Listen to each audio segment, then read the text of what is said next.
Ok, muchas gracias. Buenas noches. Estamos grabando hoy, muchas gracias. Buenas noches a todos. A Rogelio, a Galo, a Edgar, a María Cecilia, a María Fernanda. En fin, hoy 9 de septiembre, no, sí, sábado 9 de septiembre de 2023, estoy reunido con el excelente equipo aquí de Cecilia y de Galo. eh, y vamos a hacer algo así como una clase introductoria, ¿ok? Esta clase introductoria sobre política, porque lamentablemente cada vez los candidatos a presidente, todos, de todos los colores, son cada vez más ignorantes. Y si están ahí como candidatos, en todos los países iguales, cada vez más ignorantes. Y si están como candidatos es porque los han empujado, no sé si desde abajo o desde arriba, no sé si los han empujado a esos lugares. La ignorancia es enorme. Hoy vamos a hacer una especie de introducción a la política y vamos a hablar de izquierda y derecha. Porque el problema es que es tan ignorante la gente, incluyendo los candidatos, además lo hacen por ser un poco avivados, ¿no? Que yo no soy de izquierda ni de derecha, esas clasificaciones son de la Revolución Francesa, de cuando se sentaban los diputados, y entonces eso ya no tiene más vigencia. No, no, no, no, no me hablen de izquierda y derecha. Lo que me está diciendo la persona que expresa eso es, yo soy muy ignorante, no tengo la menor idea de lo que es izquierda y derecha, por tanto, no quiero que me hablen de izquierda y derecha. Entonces está bien decir que ya eso pasó de moda. No, no, señor, no, señor. Izquierda y derecha son las categorías fundamentales en ciencias políticas y que son muy anteriores a la Revolución Francesa, ¿ok? Muy, muy anteriores, y que en la Revolución Francesa tomaron un nombre, ¿ok? Nombre izquierda, nombre derecha, y hasta que no encontremos una nomenclatura mejor, tenemos que usar esa, ¿ok? Vamos por partes. Siempre existió en la política las tres formas de gobierno puras, monarquía, aristocracia y democracia, Aristóteles, ¿ok? Monarquía, aristocracia, democracia. Y tres formas de gobierno degeneradas, tiranía, oligarquía y demagogia. Y eso siempre existió. Seis formas de gobierno, tres puras, tres impuras o degeneradas, y existió la falta de gobierno. La falta de gobierno se llama anarquía. ¿Ok? Y existió la forma mixta. ¿Cuál es la forma mixta? Un poco de una forma mixta de las tres puras. Es decir, un poco de monarquía, es decir, una conducción personal, el rey, presidente, primer ministro, primer secretario del Partido Comunista, llámelo como quiera, ¿ok? Es decir, una persona. Pero esa persona no, en la forma mixta, no gobierna solo, gobierna con un Senado, ¿ok? Una Cámara de Justicia, una Corte de Justicia, ¿ok? Y gobierna con ministros además, ¿ok? Entonces ese es el elemento aristocrático, ¿ok? O los altos mandos de las Fuerzas Armadas, ese es el elemento aristocrático en la forma mixta. Y el elemento democrático es siempre la Cámara Popular y tal vez referéndum o plebiscitos o consultas populares, ese es el elemento. Entonces la forma mixta es un poco de monarquía, un poco de aristocracia y un poco de democracia. Esa es, después se llamó, esa forma mixta se llamó gobierno limitado. Y ahí está la tradición del liberalismo clásico. Entonces tenemos forma mixta, tenemos anarquía y tenemos tiranía. Y el gobierno limitado es, si se quiere, un espacio o punto intermedio entre la tiranía, ¿okay?, y la anarquía. También puede haber tiranía de la aristocracia y se llama, o tiranía de los pocos y se llama oligarquía, ¿ok? Y también puede haber una tiranía de la plebe, una tiranía de la mayoría, ¿ok? Y es lo que hoy llamamos populismo, ¿ok? Entonces, que el populismo puede ser de izquierda o de derecha. Ahora bien, desde la Revolución Francesa sí aparecieron los nombres, izquierda y derecha. Hubiera podido ser norte-sur o qué sé yo, o positivo-negativo, cualquier otro, pero apareció ese, izquierda y derecha, y desde entonces a la fuerza que propulsa o impulsa los tres valores propios de la derecha, que son orden, justicia y libertad, en esa secuencia, porque sin orden no hay justicia y sin justicia no hay libertad. ¿Ok? Sin orden hay desorden, caos, anarquía.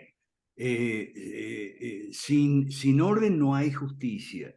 ¿Ok? Hay injusticia. Y sin justicia no hay libertad, hay opresión. Entonces, a quienes proponen desorden, injusticia y opresión, impulsan desorden, injusticia y opresión, se llama izquierda. Y derecha se llama a nosotros, derecha de orden, justicia y libertad. ¿Ok? Bueno. Pero aquí vienen un montonón de preguntas y confusiones. El nazismo no es extrema derecha, es nacionalsocialismo. ¿Ok? El nazismo es la forma nacionalista, como el nombre mismo lo indica, Hitler, ¿no? Nacionalsocialista, socialismo nacionalista, opuesto al socialismo internacionalista que era el de los comunistas en la época de Hitler, ¿no? Y entonces, olvídese de que nazismo y fascismo son extrema derecha. Eso no es así. Yo hice algunos videos, usted puede verlos en mi canal. Yo tengo un canal, Alberto Mansueti, canal del profe. Tengo La Verdad Política 5R. Busquen YouTube Alberto Mansueti y los va a encontrar. Sobre el fachocomunismo, que ahora está de moda. Entonces, olvídese, izquierda, si usted no sabe bien la diferencia entre izquierda y derecha, usted no sabe nada de política. Vamos a empezar por ahí. Bueno, pero es que hay expresiones políticas que son difíciles de clasificar. ¿Son de izquierda o son de derecha? Tipo Bukele, por ejemplo. Sí, hay expresiones políticas, y siempre las ha habido, que no son fáciles de clasificar, no son de manual, digamos. ¿Ok? Bueno, entonces, pero eso no invalida las categorías izquierda y derecha. Hay expresiones políticas o personajes, actores políticos que cambian de postura. Ah, sí, siempre los ha habido. Y los hay, y los habrá. ¿Ok? Cambian de postura o de buena fe o por conveniencia. Pero eso no invalida las categorías izquierda y derecha. Hay actores, sea personajes, sea partidos o movimientos o corrientes, que son de izquierda, pero en algunos puntos asumen posturas de derecha. Sí, claro que hay. Y otros que son de derecha, pero en algunos puntos asumen posturas de izquierda. Sí, por supuesto, que siempre los ha habido, los hay, los habrá. Pero esas dificultades requieren estudio, aprendizaje, análisis, ¿ok? No, no es cuestión de, vamos a, no, izquierda y derecha no sirve más. No, no, no. Si usted no sabe, ¿ok?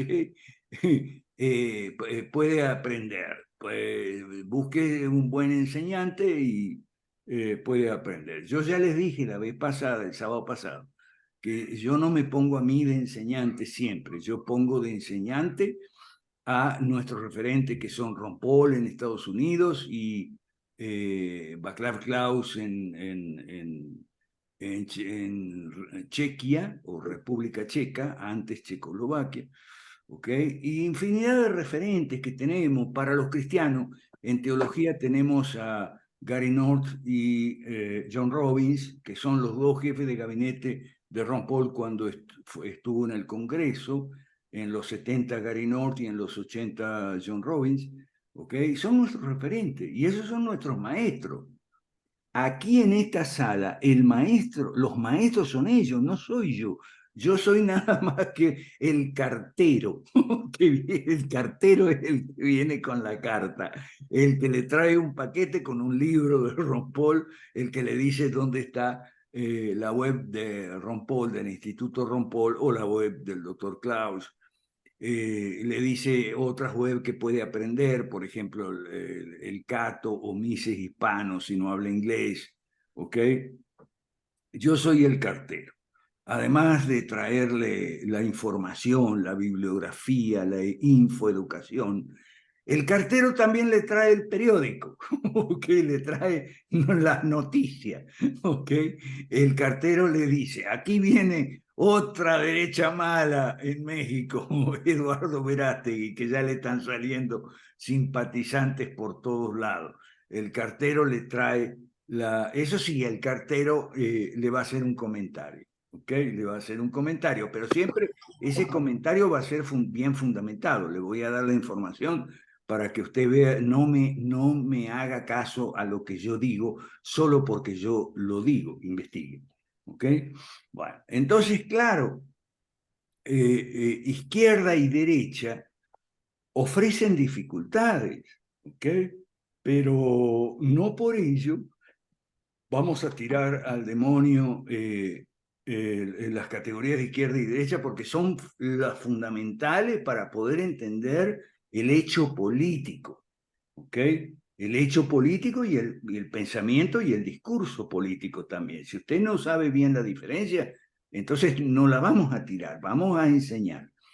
Eh, Porque si no, no sé si han visto ustedes en geografía están saliendo novedades, avances tecnológicos en materia de mapas, ¿ok?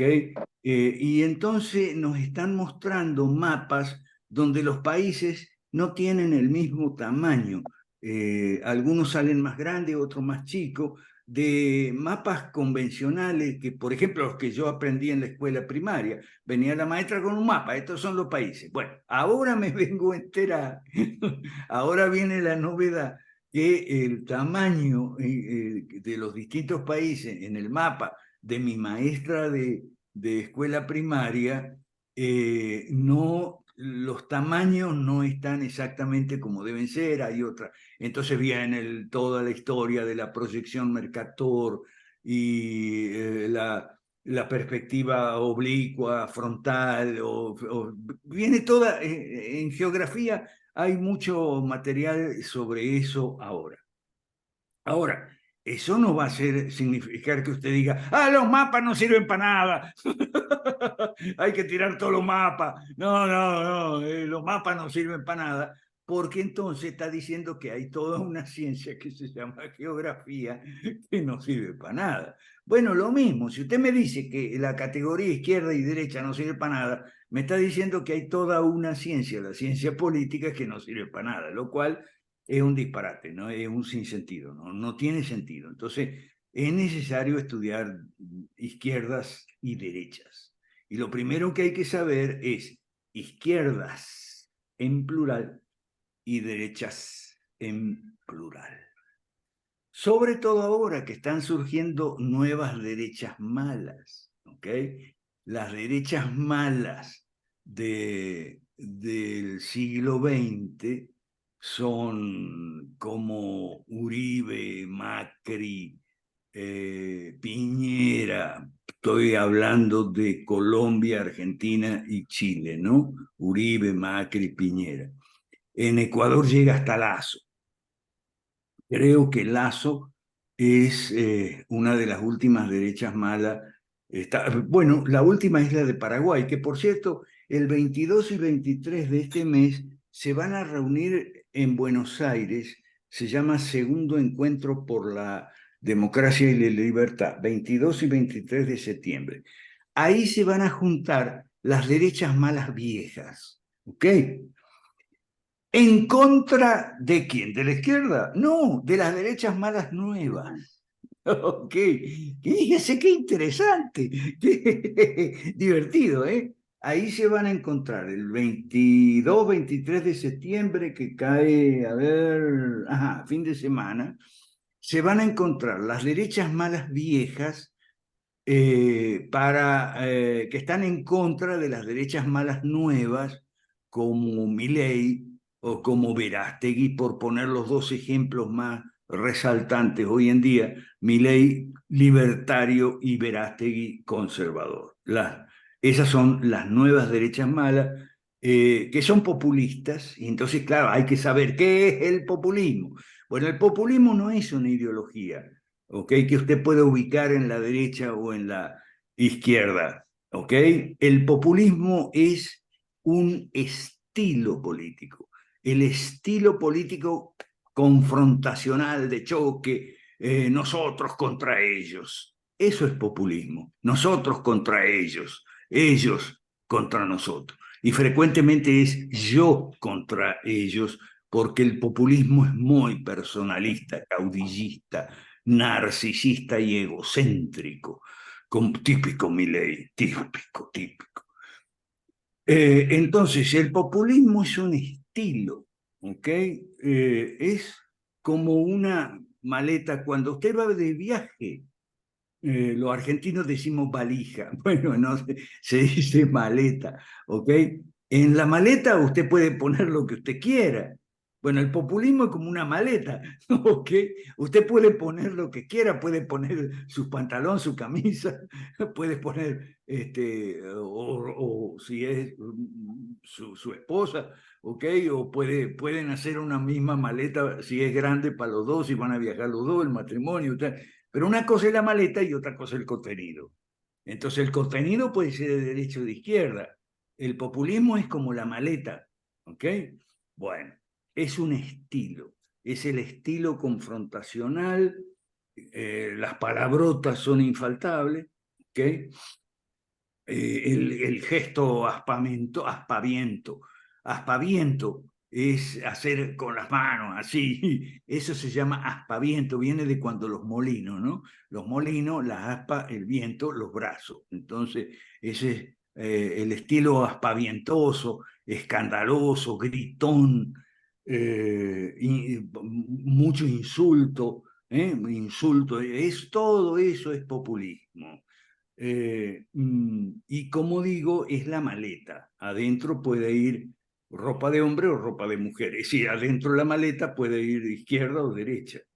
El rollo en América Latina es el siguiente. Mire, mi primer libro fue en el año 83, fíjese, hace 40 años. Yo escribí mi primer libro y se lo dediqué al populismo. ¿Por qué? Porque el populismo es el tema que siempre volvemos los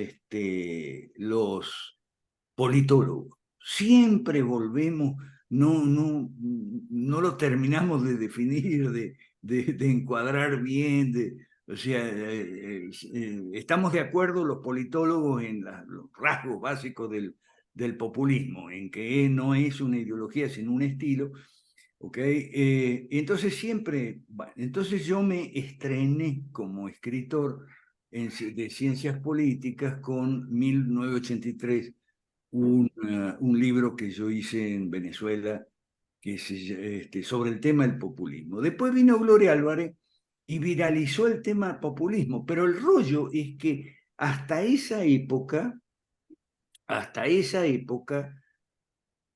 el populismo era en la izquierda, ¿ok?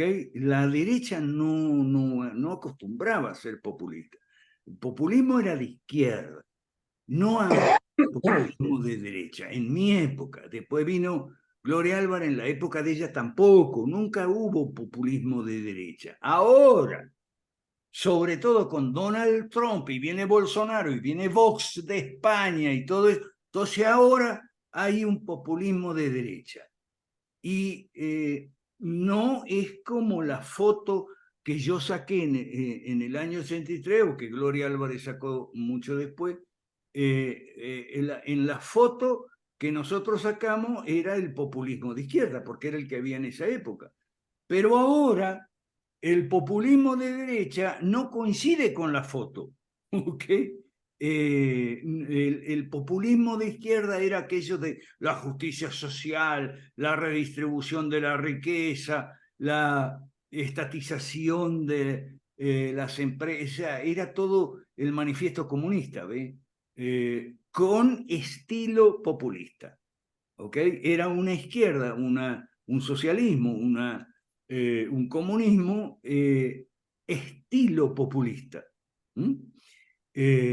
Y ahora el populismo de derecha no entra en la foto. Y eso tiene confundido a 1 millón de gente.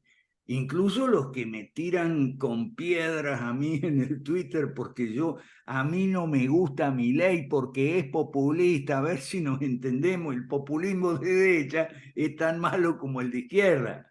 ¿Ok? Pero bueno. Entonces se van con los populistas y ahora me van a empezar a tirar con Verástegui también, porque bueno, son las nuevas derechas malas. Ahora, para entender, fíjese una cosa, para entender lo que es la derecha hay que entender lo que es la izquierda. Si usted no entiende lo que es la izquierda, si usted no entiende el marxismo, no entendió nada de lo que es la derecha. ¿Ok?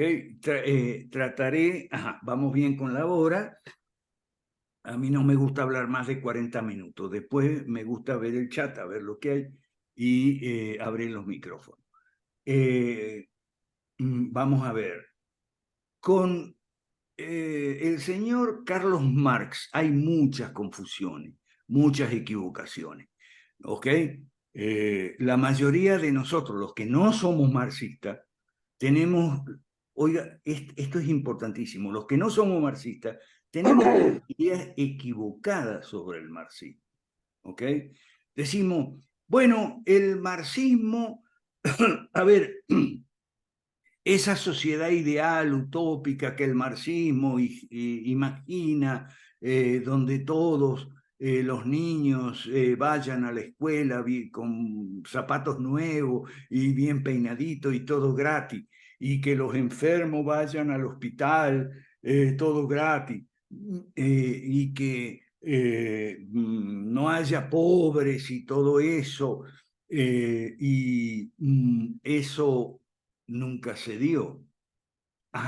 Ok, decimos los no marxistas, eso nunca se dio. No, nunca se dio, pero es que eso no era el marxismo, eso era la propaganda, eso era, y sigue siendo, el marketing. ¿Ok? No confunda el marketing con el producto. Entonces, eso era el marketing.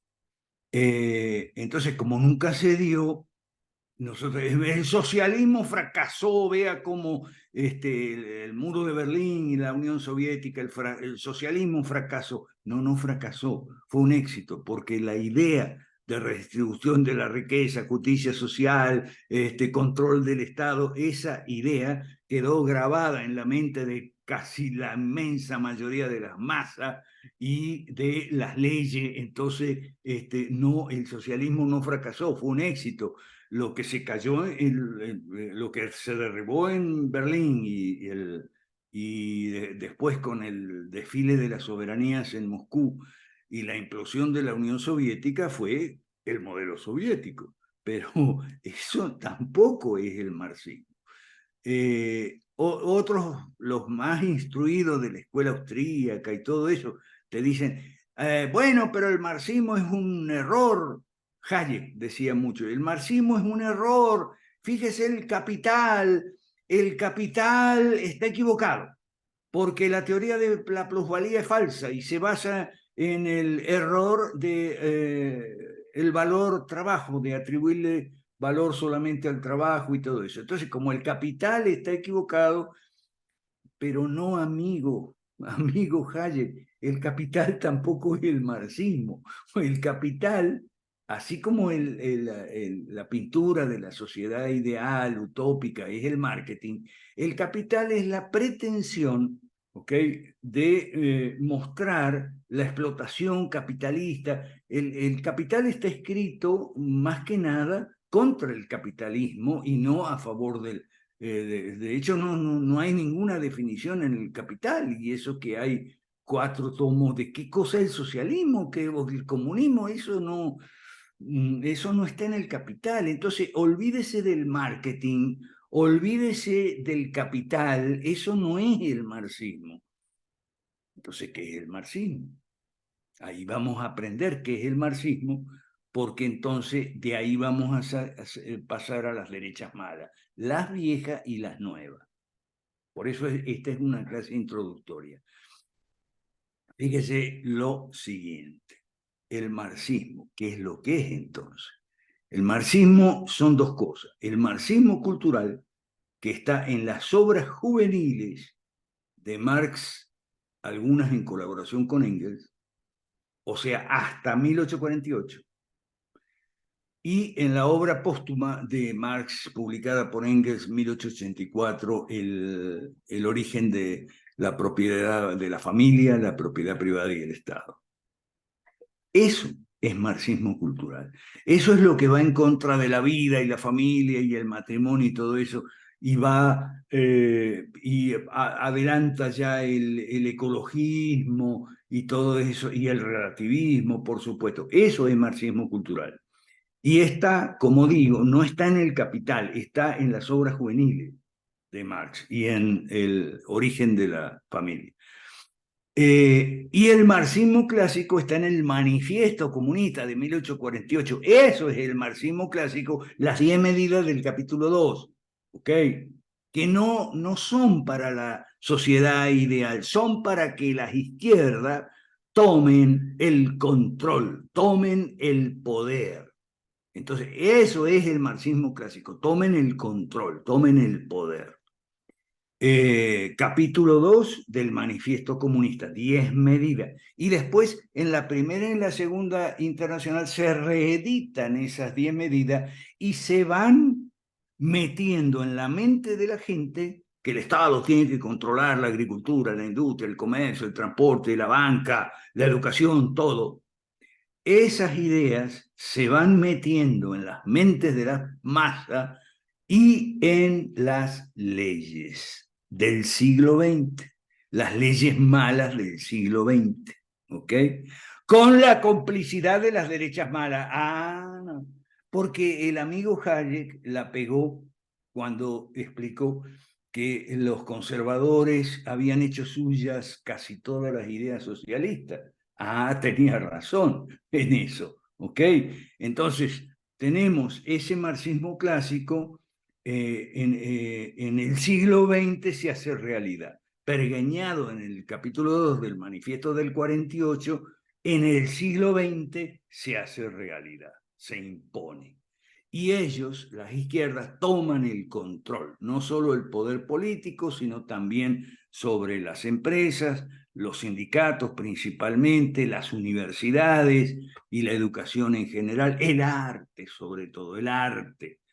Eso tiene mucho que ver, porque antes de la Revolución Francesa, cuando había izquierda que no se llamaba izquierda, el arte vanguardista era en todas las artes, ¿okay? Las escuelas vanguardistas de música, de pintura, de arquitectura, lo que sea, eran una expresión, digamos, muy fuerte de la izquierda, y eso lo siguió siendo siempre.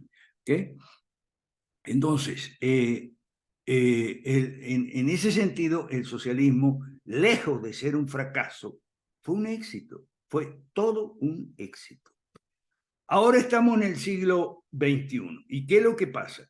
Que desde el poder que consiguieron gracias a la aplicación de convertir en leyes las 10 medidas del Manifiesto Comunista, desde el poder, con la sartén bien agarrada por el mango, entonces ahora nos tiran el marxismo cultural. ¿Ok? nos tiran el marxismo cultural. Por eso la batalla cultural está perdida de antemano si usted no hace batalla política, caramba. Y es lo que ciertos sesudos ahí de YouTube no terminan de entender.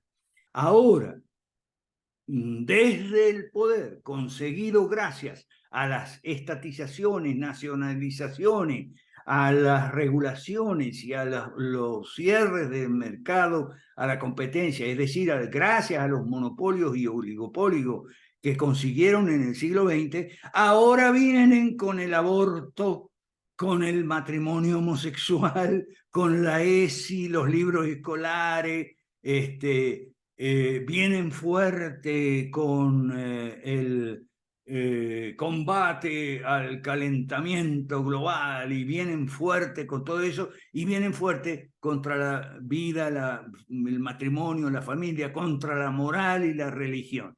Entonces los despistados dicen, ¡ah, la nueva izquierda! No, no es nueva. Ya estaba en las obras juveniles de Marx. Si no me cree lo que estoy diciendo, vaya a Wikipedia nomás. Karl Marx, ahí están las listas de las obras. ¿Cuáles son las obras juveniles? Las escritas antes del 48. Ahí está todo eso. No me venga a decir que es una nueva izquierda. Lo que pasa es que eso se lo guardaron en el bolsillo, óigame bien, porque nuestro Señor Jesucristo dice una gran verdad en el Evangelio.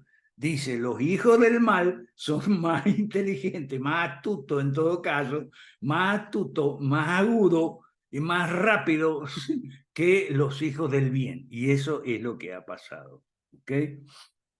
Ellos en el siglo pasado al marxismo cultural se lo tenían bien guardado en el bolsillo. Porque lo primero era el marxismo clásico, lo primero era la economía y la educación. A través del control estatal, es decir, político de la economía y de la educación, ya habría tiempo de lanzar el ataque a la vida, el matrimonio, la familia, la industria, con el ecolojismo, etc. Y ahora llegó ese tiempo. Entonces no es ninguna nueva izquierda, el socialismo no fracasó. Y si usted entiende esto, que me llevó algunos minutos a explicarle, me va a tomar mucho menos explicarle qué es este tema de la derecha mala, las nuevas y las viejas. Ah, no, eso sí. Si usted entendió hasta aquí, esto otro lo va a entender rapidito. La derecha mala vieja es la que en el siglo pasado, ¿ok? La derecha mala politiquera,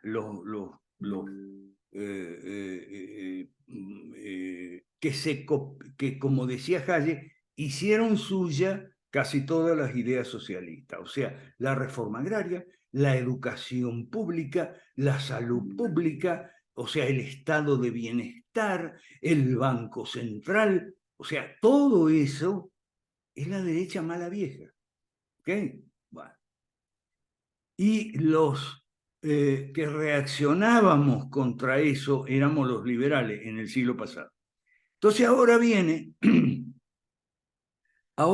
los que reaccionan contra el marxismo cultural, contra el aborto y la ideología de género y demás, pero no se dan cuenta que están sostenidos por el marxismo clásico, por el estatismo, no se dan cuenta, ¿ok? Esos son los Verástegui, la parte conservadora de la nueva derecha mala, o las nuevas derecha mala como Bolsonaro y compañía, y Donald Trump y demás. Entonces, las viejas derechas malas ya están de retirada. Por eso le dije, el 22 y 23 de septiembre se van a juntar esas viejas derechas malas en contra de las nuevas derechas malas. ¿Pero qué tienen en común las nuevas y las viejas?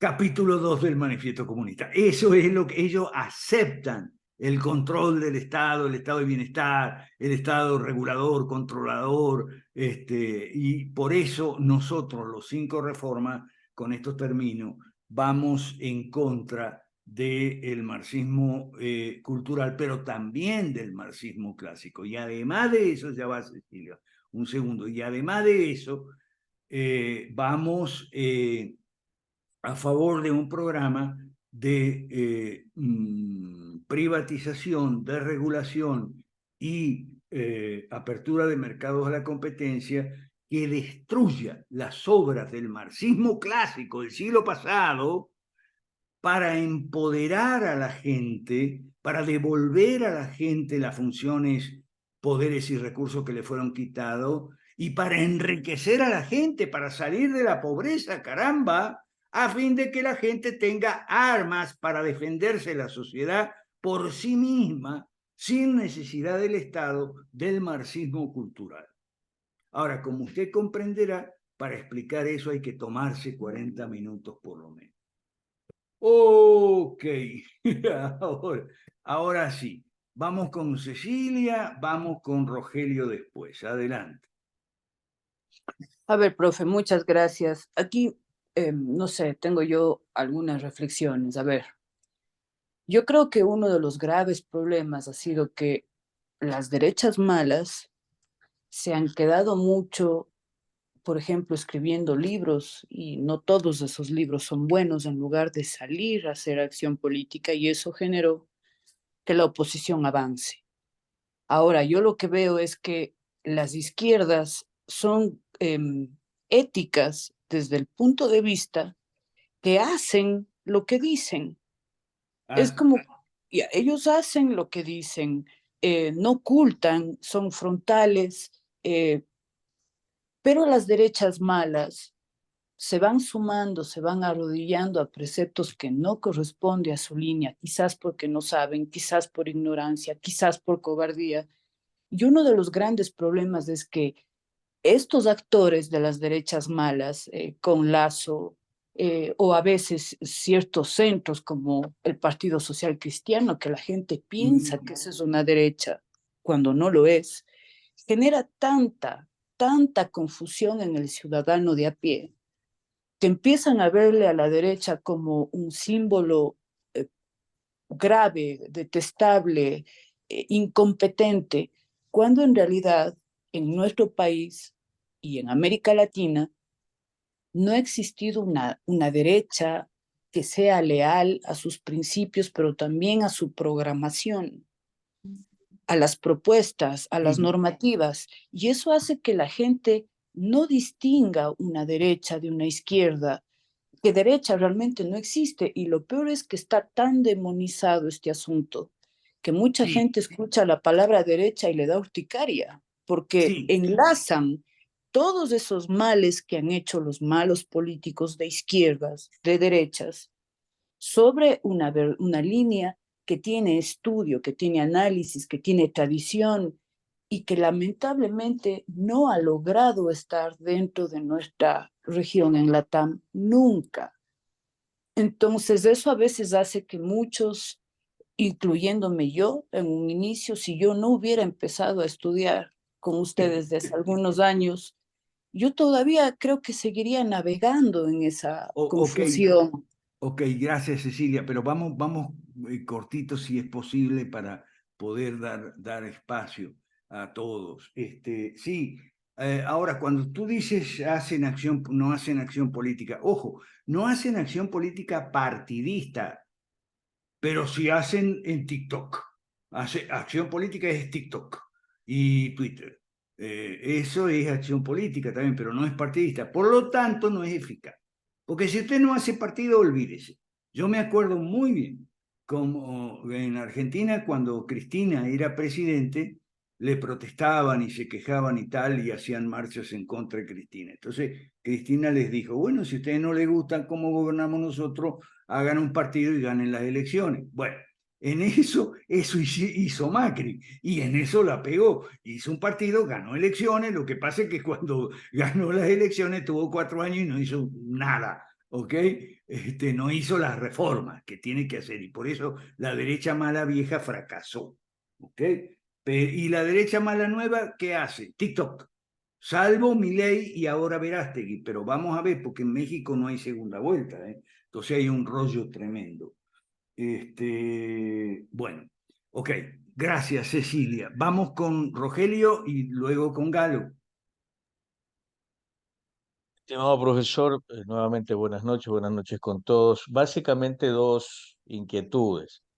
La primera, teniendo como base la consideración y el conocimiento necesario en ciencia política de izquierda y derecha, ¿cómo podemos considerar o salir de este criterio actual donde lo que se está tratando de imponer o prácticamente solidificar es el criterio del globalismo y soberanía, o soberanismo y globalismo, para no querer hablar de izquierda por el tema de ideologías de género, tecnología, etcétera? Esa mi primera inquietud. Y la segunda, Bueno, espérate, sí, las inquietudes yo las respondo de a una, porque sí. ya, perfecto. Mira, lo que pasa es que tenemos que salir de mucha confusión en América Latina. Por ejemplo, tenemos que salir de la histeria anticorrupción, basta de la histeria anticorrupción. La histeria anticorrupción fue una excelente jugada de la izquierda para hacernos creer que el problema no era el estatismo, el problema era la corrupción y la impunidad. Y ahí estamos, y dale con el correísmo. ¿Qué vamos a hacer en Ecuador? En Ecuador se va a escoger posiblemente un candidato que es bastante estúpido. Yo lo veo muy estúpido, pero es políticamente correcto, es socialdemócrata, él dice que sus raíces son socialistas y qué sé yo, y tiene unas confusiones machazas en la cabeza. Pero ¿por qué vamos a tener ese presidente que es más estúpido que Lazo? Y es mucho decir, ¿eh? Es más estúpido que Lazo. Y bueno, por la histeria anticorrupción, entonces la histeria anticorreísta, y bueno, vamos mal en Ecuador, ¿eh? Vamos mal. Ahora, hay, sí, hay esa idea de que no, que ya no hay más izquierda y derecha, sino que hay soberanía versus globalismo. Agenda 2030, Gobierno Mundial, Klaus Schwab, el Foro de Davos, etcétera. Bueno, eso es un error, aun cuando lo sostenga y lo repita mi querido amigo César Vidal, ¿ok? Porque César Vidal no termina de cachar la diferencia entre izquierda y derecha, entonces se confunde. Si él cachara bien la diferencia entre izquierda y derecha, la oposición globalismo-soberanía se puede entender en esos términos. Hoy en día, los de derecha tenemos que ser soberanistas y antiglobalistas porque el globalismo es una expresión de izquierda, es una expresión de la izquierda internacional. ¿Ok? Es decir, el hecho de que la izquierda y la derecha tomen nuevas banderas, por ejemplo, la izquierda el globalismo y la derecha la soberanía, no significa tirar al tarro de la basura a la diferencia entre izquierda y derecha. Pero mi amigo César Vidal lamentablemente no la conoce bien, entonces se confunde y es otro de los que salen con eso de que no, que basta de izquierda y derecha, ¿me entienden? Ok, la siguiente entonces.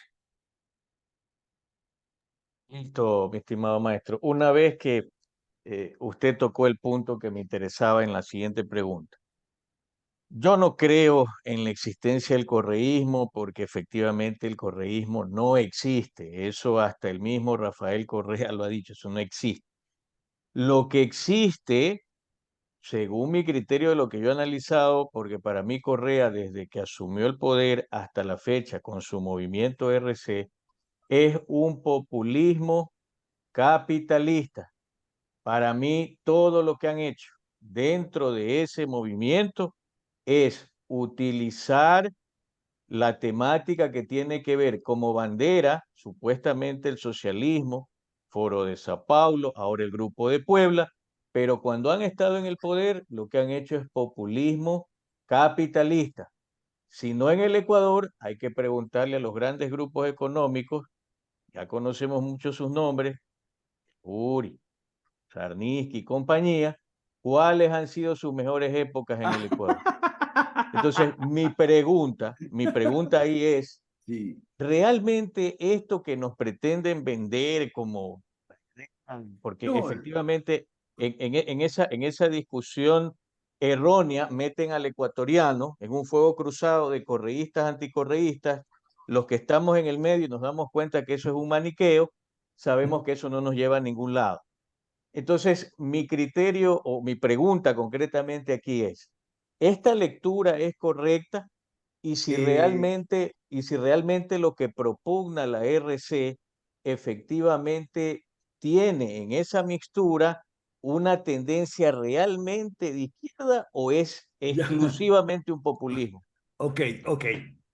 Mi respuesta en mi lectura es la siguiente. Correa ha sido y sigue siendo el más moderado del Foro de Sao Paulo. Es decir, si usted compara a Correa con los otros izquierdistas del Foro de San Pablo, empezando por Chávez, ¿okay? Y Castro, si usted compara a Correa con Chávez y Castro, o lo compara con Lula y Cristina, o lo compara con Evo Morales, ¿ok?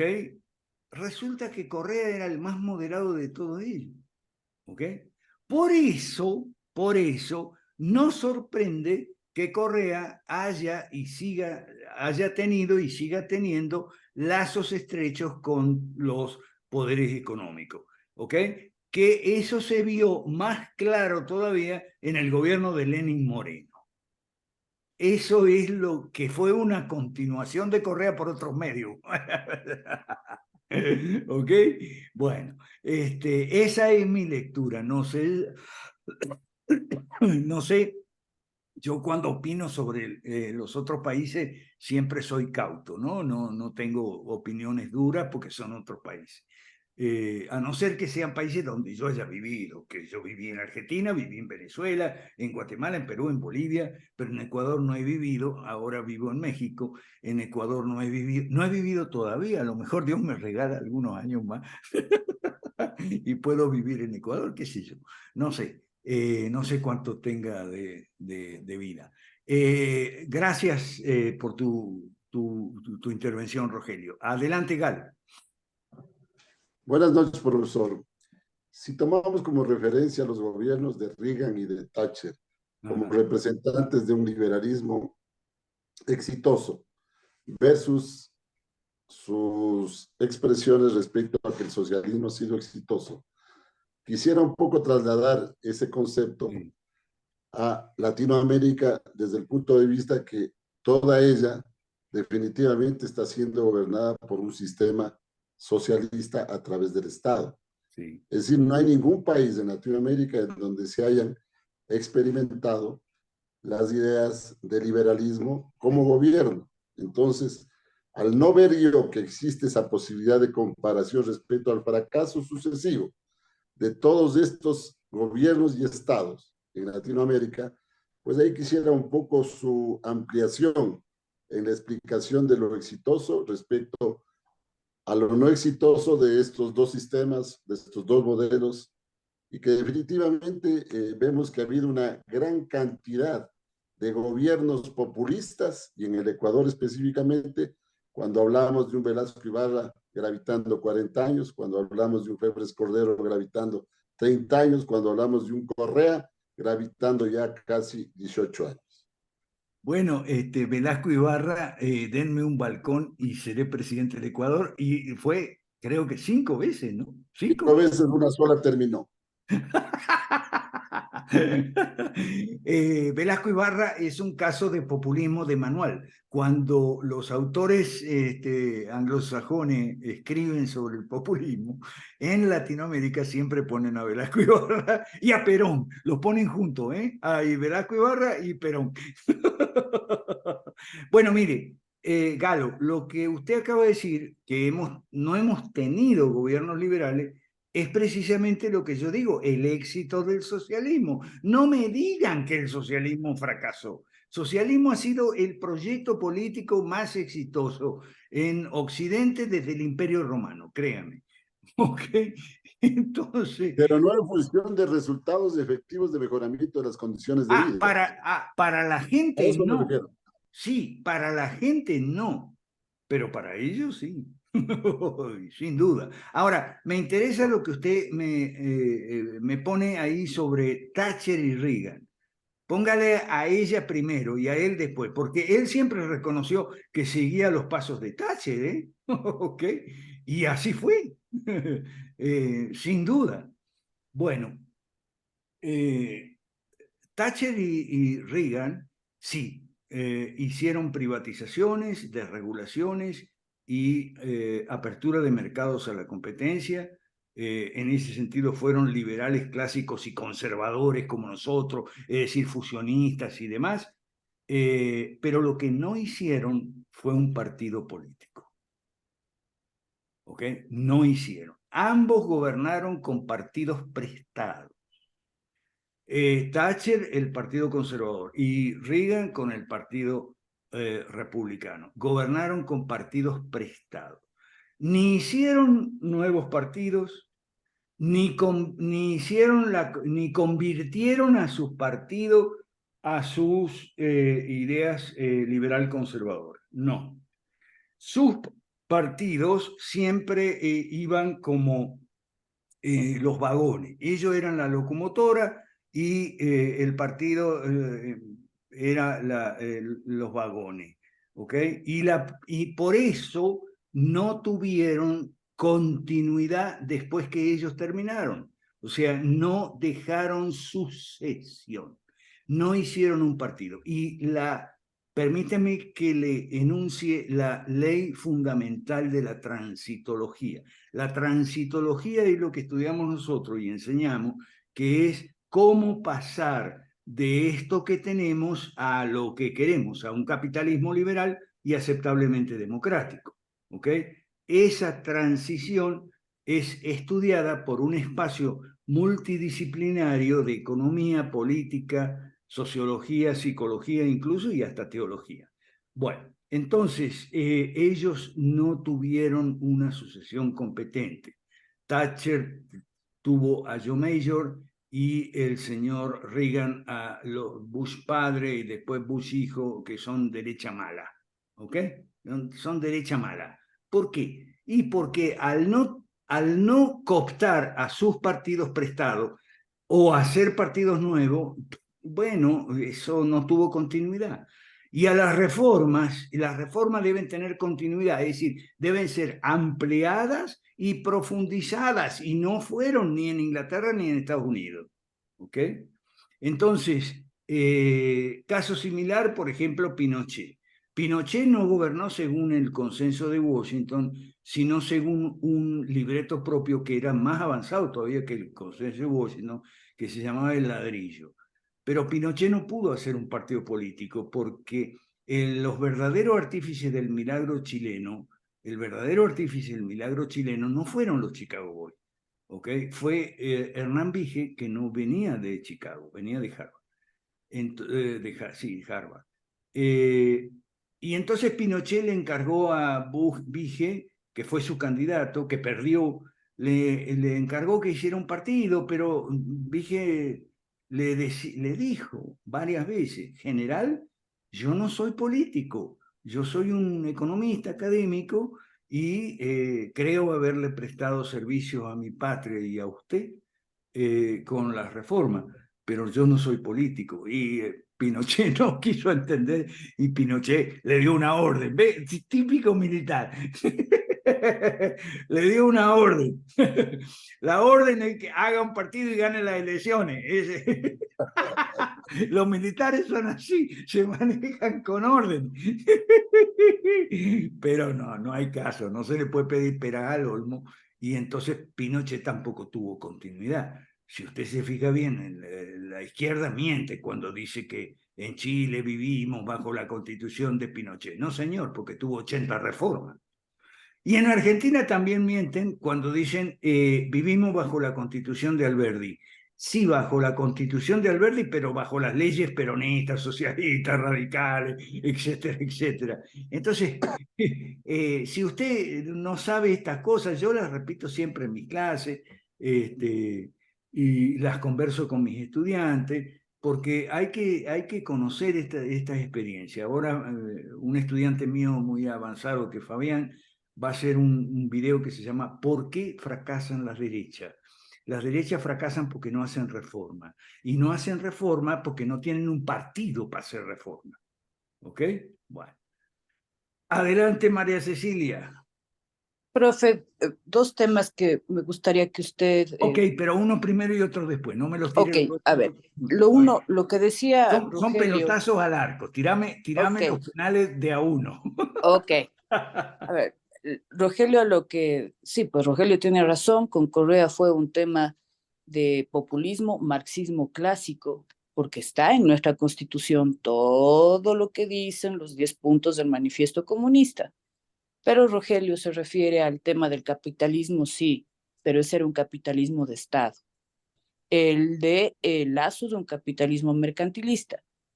Y bueno, como siempre, el capitalismo liberal, que es el que le beneficia al que está más abajo de la pirámide, no llega, ¿no? Lamentablemente. Y ahí quería usted, profe, que nos ayude con el tema de explicar qué es esto de la privatización, porque también es un concepto que está muy demonizado. La gente cree que es darle todo a las grandes corporaciones, monopolios empresariales, cuando realmente no es así, es darle a la gente que está abajo los recursos que se roba el Estado. Le agradezco mucho que nos ayude profundizando lo que usted pueda, hasta donde pueda, sobre qué es la privatización. Los términos cambian, pero los conceptos no. Ok, gracias. Bueno, claro, lo que pasa es que las privatizaciones que se hicieron aquí en los 90, aquí en América Latina, en los 90, bajo los gobiernos neoliberales del consenso de Washington, especialmente los tres Carlos, el Carlos de México, Salinas de Gortari, el Carlos de Venezuela, Carlos Andrés Pérez, y el Carlos de Argentina, el más pintoresco, Carlos Saúl Menem, ¿no? Que ahora está muy de moda en Argentina porque Milei lo reivindica. Bueno, entonces, fueron privatizaciones para los amigos propias de un capitalismo de amigotes y así no se privatiza. ¿Ok? En Ecuador, yo tenía un libro en físico de Ecuador, publicado en Ecuador, traducido y publicado en Ecuador, un libro lo voy a poner aquí en el Madsen Piri, a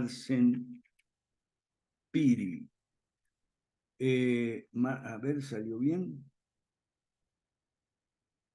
Madsen Piri.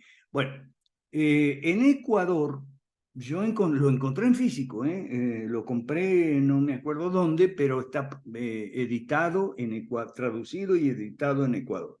El libro de Madsen Piri se llama 40 o 50, no me acuerdo el número, 40 o 47 o 50 formas de privatizar.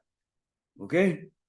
Y ahí está 47 formas de privatizar desde, por ejemplo, devolver a los antiguos propietarios empresas que fueron expropiadas. Eso se hizo mucho en la China de Deng Xiaoping. Y esa es una forma de privatizar, ¿ok? Devolver a sus propietarios legítimos sus empresas que habían sido confiscadas, expropiadas por el Estado. Expropiación con bonos, otra forma.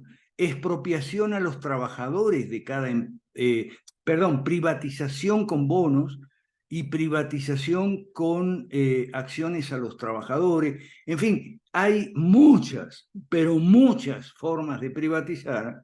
Busquen ustedes que están en Ecuador ese libro de Madsen Piri, está en español, por supuesto.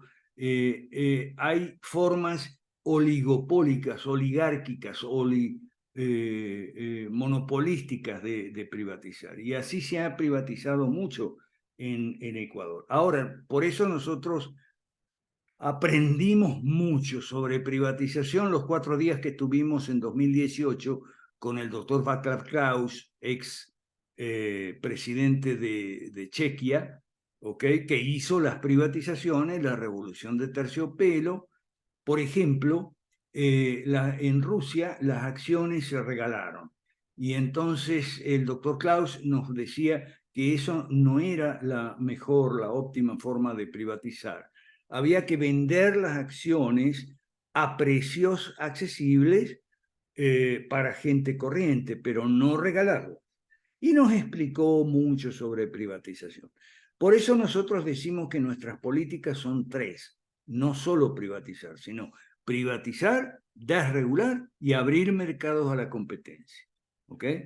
La privatización no es mucho si a la par no se desregula y se abren mercados a la competencia. ¿Ok? Todo eso lo estudiamos en transitología. El doctor Klaus tiene busque por ahí en Google, debe estar mi artículo que se llama Los 10 mandamientos del doctor Klaus. Son 10 mandamientos en torno a la privatización. Eso es muy importante. Ahora, yo quiero contarles que nuestro movimiento 5 Reformas nació de una profunda autocrítica. O sea, nos juntamos un grupo de liberales, ¿ok? Y liberales que somos conservadores también. Nos juntamos primero en una cosa que llamamos la Conferencia Liberal Hispanoamericana. Esa conferencia liberal hispanoamericana nos reunimos 2 veces en Guayaquil, Ecuador. Busque aquí se lo voy a poner. Lo hicimos en Ecuador, ¿eh? El proyecto 5 Reformas, si usted quiere, nació en Ecuador. No se confunda. Busque Confilar Guayaquil. Aquí se lo pongo en el chat. Busque en Google, Confilar Guayaquil. Ahí hicimos 2 conferencias liberales hispanoamericanas. Eso fue más, creo que en 2006 por ahí. Y alborotamos al Foro de Sao Paulo. Los pusimos nerviosos. No digo que los pusimos a temblar. No, pero sí se pusieron nerviosos. Y eso lo hicimos en Guayaquil. ¿Ok? Todavía no estaba Correa al mando. ¿Ok? Me acuerdo la segunda vez que fuimos, yo estaba desayunando en Guayaquil, en la casa de una familia que me hospedó generosamente, ¿ok? Y apareció Correa en la televisión como candidato, ¿ok? Apareció Correa en la televisión como candidato.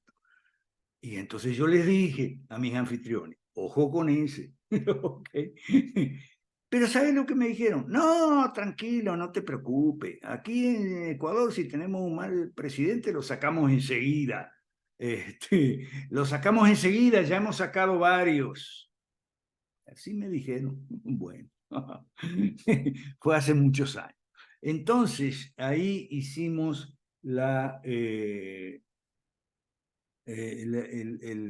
es la prehistoria del movimiento 5 Reformas. Fracasamos por una serie de razones, pero principalmente porque apostamos a la autonomía de las regiones, a la autonomía de Guayas en Ecuador, de Zulia en Venezuela, de Santa Cruz en Bolivia, y apostamos mal. O sea, fue un error, ¿qué quiere que le diga? Fue un error, pero después corregimos el error. Por eso le digo que nuestro movimiento nació de una profunda autocrítica. Algo hemos hecho mal nosotros, los liberales, los libertarios, los conservadores, la derecha, en fin, algo hemos hecho mal, no es todo culpa del correísmo, ni de todo culpa de el kirchnerismo, ni todo culpa del Foro de Sao Paulo, ni nada. No, algo hemos hecho mal nosotros. Y descubrimos que habíamos hecho mal muchas cosas, ¿ok? Habíamos cometido muchos errores, muchas fallas, muchas falencias, ¿ok? Y una de ellas es haber caído en el mismo contencionismo de del anticomunismo, ¿no? Es decir, pusimos un ejemplo de fútbol, ¿ok? Dijimos, bueno, el error es haber puesto los 11 jugadores de nuestro equipo a la defensa exclusivamente, tratando de contener al comunismo y ahora ves lo mismo, tratando de contener el aborto y temas. Nunca hemos salido adelante a jugar un juego equilibrado, ofensivo-defensivo, distribuyendo, ¿ok? Las piezas entre la defensa, el centro, el medio y el ataque, ¿ok? Entonces, de ahí nació el proyecto 5 Reformas. Vamos no solo a atajar los pelotazos, tratar de atajar los pelotazos, porque vamos a atajar algunos y otros no, ¿ok? O sea, vamos a tirar pelotas al arco rival y las 5 pelotas son las 5 reformas, ¿ok? Y ese era el principal error que habíamos cometido, ¿ok? Aparte de que alguno se había metido, había caído en la histeria anticorrupción, que ahora se prolonga con la paranoia del fraude. Fíjese, siempre que perdemos las elecciones, no, que fue, nos hicieron trampa. Ese es el patán de el señor Donald Trump, que es un patán, ¿ok? Es un patán. Y como buen patán es mal perdedor. Mal perdedor es el que no acepta la derrota, que no es capaz de decir, bueno, nos ganaron, vamos a prepararnos para el próximo juego, ¿ok? Que es lo normal. Para el próximo juego vamos a prepararnos mejor. ¿Y qué significa prepararnos mejor? Distribuir el juego, no estar nada más que tratando de atajar los pelotazos porque ahí no los vas a poder atajar a todos y vas a terminar perdiendo el partido. Bueno, y otra cosa que nosotros ya temprano descubrimos la ley fundamental de la transitología, que es el éxito en el tránsito de lo que tenemos a lo que queremos, depende de contar con un partido político robusto, completo y transparente. Completo significa 4 dimensiones: ideológico, programático, representativo y electoral, capaz de darle soporte político a la reforma. Ahí estudiamos transitología mucho, estudiamos los casi 80 casos de ensayos o intentos, ¿ok? De transitar el camino que va desde lo que tenemos a lo que queremos, y déjeme decirle que de los 80, muy pocos han sido exitosos. Y los pocos que han sido exitosos es por haber contado con un partido, ¿ok? Y los que han fracasado por no haber contado con un partido. No importa si ese partido es el partido único, como en China o en Vietnam. No importa si es el partido hegemónico, como en Grecia, que es o que está en camino de ser hegemónico, como en Grecia, el Partido Nueva Democracia del ministro Kyriakos Mitsotakis, o como lo fue en su momento el partido, el Partido de la Democracia y la Libertad de Václav Klaus en Chequia, que cambió algunas veces de nombre: Foro Cívico, Foro Democrático, etcétera. Pero bueno, ahí estuvo y le dio soporte político a las reformas. Y las reformas se cayeron y fueron revertidas por la derecha mala y por la izquierda cuando el partido aflojó, ¿ok? Entonces, por eso le digo, nosotros no es que somos moderados, no somos moderados nada, porque algunos nos dicen que el problema nuestro con Milei es que Milei es radical. Nosotros somos más radicales que Milei, pero el radicalismo nuestro, ¿okay?, es racional, consistente y bien fundamentado. Somos más radicales de Milei porque nosotros vamos por la privatización de la educación, la salud y la jubilación. cosa que Milei anda ahí dando vuelta con los vouchers, pero Milei es muy ignorante, él no sabe nada de transitología, ¿qué le vamos a hacer? Y menos Verástegui aquí en México, ese es un burro con zapato. Entonces, nosotros nacimos de una profunda autocrítica y del estudio de los casos de transición, éxito y fracaso, dónde los éxitos, dónde los fracasos. Adelante, Rogelio. Maestro, en este tema de la profunda reflexión que usted bien apunta y que me parece la forma más adecuada de no solo de hacerme a culpa, sino de retroalimentarse. Ustedes pusieron sobre la mesa el tema de que, claro, tener el partido político es el elemento fundamental para que realmente se pueda sostener un cambio y sobre todo la expresión de la máxima participación del ciudadano que quiere ese cambio. Pero en ese sentido, en la autocrítica, ¿le dieron la importancia que amerita el asumir, ocupar y fortalecerse y afincarse en los órganos legislativos? Porque definitivamente, a pesar de las estructuras que se tienen en nuestros países, ya se ha llegado a demostrar, incluso de manera internacional, que lo parlamentario es lo que está mandando, ¿no? Por eso la ONU gana por mayoría las cosas, por eso el tema de la OEA gana por mayoría las cosas. Sin embargo, a mí me preocupa sobremanera que incluso en el estudio que se hace muchas veces, el tema parlamentario, el tema legislativo, el tema del derecho parlamentario Pero o derecho legislativo, que son cosas distintas y complementarias, por, no se las asume como tal, ¿no? por supuestísimo, le voy a decir que Las 5 Reformas es un capítulo del libro que yo escribí en Guatemala en 2008 y se publicó en 2009. Se llama Las leyes malas y estudiamos ahí el Parlamento, que es la fábrica de leyes malas. ¿Ok? Y una de las peleas más grandes que tenemos con nuestros seguidores es que muchos de nuestros seguidores nos dicen, yo quiero ser alcalde, yo quiero ser alcalde. Me acuerdo de Verónica Val, yo quiero ser alcalde de Cuenca. Bueno, salió penúltima. Nosotros le dijimos a todos los que quieren ser alcalde, tienes que postular para el Congreso, macho. Tienes que postular para el Congreso porque ahí se hacen las leyes, mejor dicho, se copian las leyes que vienen de Europa y Estados Unidos. Y les he explicado 1000 veces, Rogelio, pero es que la gente nuestra es dura de entendedera. Les he explicado 1000 veces. Miren, ¿de dónde salen las leyes malas? La mayoría no se hacen en nuestros países, no se hacen en los parlamentos. Las leyes del trabajo se hacen en Ginebra, porque ahí está la OIT. Las leyes de la agricultura, la ganadería, el campo, lo rural se hacen en Roma, porque ahí está la FAO. Las leyes de la salud se las hace la OMS.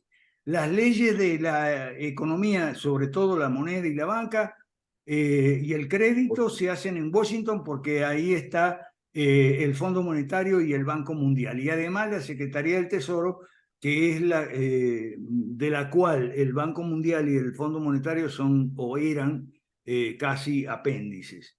¿Cómo se hacen esas leyes malas? Así se llama mi libro, Las leyes malas. ¿Cómo se hacen? Ah, bueno, el embajador de Ecuador en la agencia correspondiente, sea la FAO, la OIT, la OMS, la que sea, el embajador de Ecuador ante, pongámosle, la UNESCO en París, el embajador de Ecuador, porque ahí se hacen las leyes de la educación y la cultura, el embajador de Ecuador es embajador de Ecuador en la UNESCO. No, es embajador de la UNESCO ante el Ecuador. ¿Ok? Entonces, lo que él hace en París es firmar cualquier cosa que le pongan bajo el título de tratado, acuerdo, etc. Entonces, con el tratado y el acuerdo bajo el brazo o en el maletín, se sube al avión y va a Quito. Y entonces en Quito cabildea en el Parlamento para que le aprueben como ley del Ecuador el fulano tratado, protocolo, lo que sea. ¿Ok? Una vez que lo tiene, una vez que ese instrumento se ha convertido en ley del Ecuador y ley nacional, por eso los alcaldes no pueden hacer nada. ¿Qué van a hacer los alcaldes? Una vez que se ha sancionado debidamente formalmente como ley del Ecuador, con la ley abajo el brazo, se va de nuevo a París y la muestra y dice, gané. Quiero mi premio. Y entonces le dan un premio. ¿Cuál es el premio? Y un exilio dorado de por vida, un cargo vitalicio en la UNESCO, en la inmensa burocracia, donde él puede disfrutar del queso francés hasta que se le presente una oportunidad electoral en Ecuador y dice, permiso, ya vengo. Okay. Y deja el champán y el queso francés y se va al Ecuador, compite, a lo mejor gana, a lo mejor pierde, okay, pero se regresa a París. ¿Okay? Y lo mismo en Roma o en Washington. Esa es la realidad, Rogelio. Pero ¿cómo le explicamos a nuestros seguidores que de alcalde no puedes hacer nada? Todos quieren ser alcalde. Y cuando le decís postula al Congreso, nos dicen, ah, no, eso es más difícil. Y bueno, ¿qué va a ser? Ok, ¿alguna otra cosa que ya nos estamos acercando al final?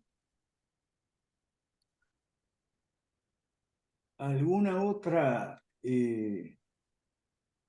Bueno, entonces nos encontraremos, si no hay más, nos encontramos el sábado que viene para ver si seguimos aprendiendo, porque aquí el gran mal de América Latina es la ignorancia, ¿ok?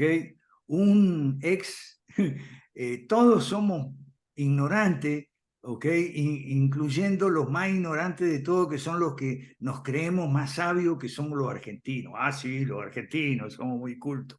Mire, un expresidente argentino que se llamaba Domingo Faustino Sarmiento, que era liberal, pero liberal afrancesado, liberal más bien tipo positivista. Sarmiento dijo esto: la palabra argentino se escribe con las mismas letras que la palabra ignorante. Y es verdad, por eso ahora todo, miré. Argentina es el país de los ignorantes, ¿ok? Y digo esto porque los demás no le andan muy lejos, ¿ok? En materia de ignorancia, lo que hay que vencer es la ignorancia. Les cuento una anécdota para terminar sobre México, país donde estoy viviendo ahora. El presidente de México gana elecciones como le vengan ganar, ¿ok? Y es porque ha descubierto la solución a un problema que los politólogos no terminamos de encontrarle la respuesta. Usted sabe, una de las diferencias, la diferencia básica entre el politólogo y el político es que mientras el político busca soluciones, y ese es su trabajo, el politólogo busca respuestas, y ese es su trabajo. ¿Ok? Bueno. Hay un problema que es la apatía política, la apatía del ciudadano. ¿Ok? Y los politólogos siempre buscando respuestas. Bueno, este genio de López Obrador, porque es un genio realmente, ¿okay? Por eso les patea el trasero a todas las derechas que se le pongan por delante, ¿okay? Es un genio, porque encontró no solo la respuesta, sino la solución al problema de la apatía. ¿Y cuál es? Tirarse una conferencia todas las mañanas, que le llama mañanera, le ocupan entre 1 hora y 3 horas, y tiene un éxito brutal, tiene millones es el youtuber con más millones de seguidores, de lejos, el presidente López Obrador. ¿Y qué hace en esa en esas mañaneras. Todos los días lo hace, ¿eh? Ok. Les da respuestas y les explica sus respuestas y sus soluciones a sus seguidores. Porque ¿de dónde viene el problema de la apatía política? La apatía viene de la perplejidad. ¿Qué es la perplejidad? Es cuando usted escucha muchas voces disonantes sobre un tema y entonces se queda desorientado. No sabe cuando la derecha dice una cosa, la izquierda dice otra, la ultra izquierda dice otra, y entonces eso produce perplejidad. La perplejidad lleva a la apatía política. De hecho, entre los cristianos sucede lo mismo. ¿Por qué cree usted, y esto lo estudia muy bien un centro cristiano de encuesta que se llama Pew Research, ¿por qué cree usted que el cristianismo está un poco decaída últimamente? Y bueno, porque las personas, incluyendo los cristianos, los católicos dicen una cosa, los protestantes dicen otra, los evangélicos dicen otra. Yo digo que son las tribus cristianas y esas tribus se diferencian por los temas que tocan, los versículos bíblicos que escogen para interpretar mal en favor de sus posiciones. Pero bueno, esa es una teoría mía. Okay. Entonces, la persona queda perpleja.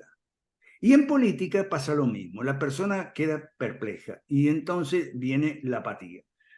Este genio, que es López Obrador, es un genio del mal, pero sigue siendo genio, ¿ok? Descubrió la respuesta y la solución al mismo tiempo.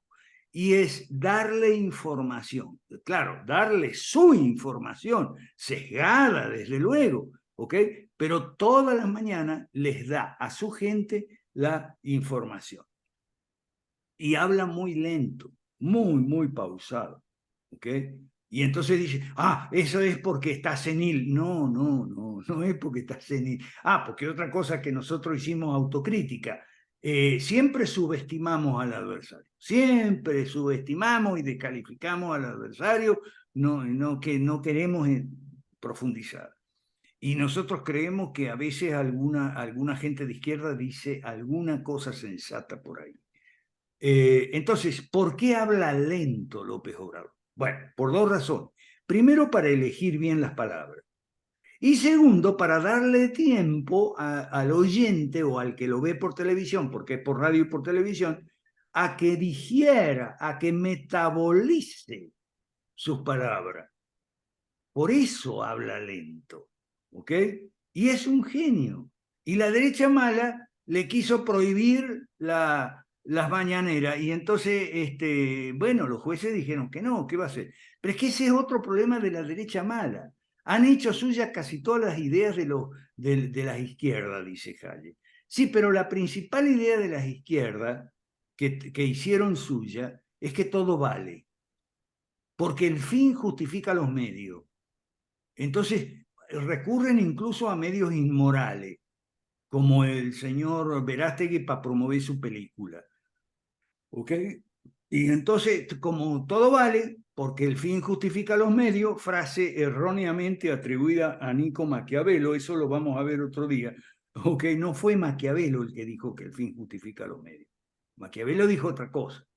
Dijo que para el vulgo el éxito justifica los medios. Para el vulgo, no para nosotros, ¿ok? Para el vulgo. Entonces de ahí salieron, en realidad el fin justifica los medios es una doctrina de un jesuita alemán. Les voy a buscar el apellido para la próxima clase, pero no de Maquiavelo. De todos modos, para la derecha, el fin justifica los medios. Ahora, cuando yo critico a Milei, me dicen, es que Milei tuvo éxito, tú eres un envidioso. Pero el éxito no justifica los medios. De eso hablaba Maquiavelo. El éxito no justifica los medios.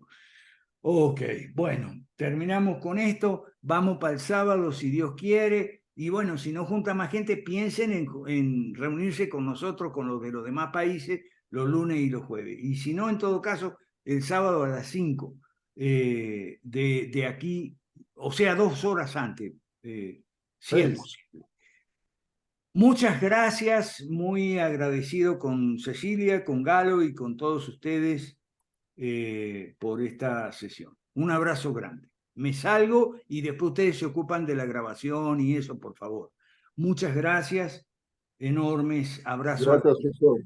Abrazo a la... Gracias, profe. Gracias, María Fernanda, por Muchas gestionar gracias, este profesor. asunto. Muy amable. Gracias, Rogelio. a la distancia social.